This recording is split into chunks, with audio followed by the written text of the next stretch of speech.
Audi Connect offers you access to a range of services that can simplify and enhance your driving experience, like the Remote Start feature. To use Remote Start, you must have the myAudi app downloaded and paired to your vehicle. Once paired, you can initiate Remote Start from either the home screen on your app, the All Functions screen, or via the shortcut icon.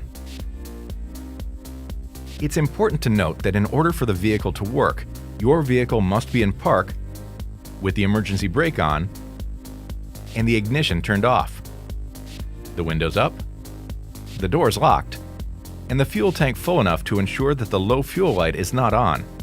Never use Remote Start inside a garage or with passengers inside the vehicle. When you're ready, select Remote Start on your myAudi app. Then, when prompted, enter the PIN or use your Face ID to activate the feature. The request status will appear in the Remote Start screen on your app, and a Remote Start activated successfully message will appear when your vehicle has been started. Once your vehicle has been started, all of the electrical systems, like air conditioning and radio, will be activated to the last setting you've selected. For example, if your air conditioning was set to 70 degrees during your last drive, your vehicle will default to that same temperature when remote started. Keep in mind, Remote Start will only work 2 times in a row. Each time, the vehicle will run for 10 minutes and then turn off.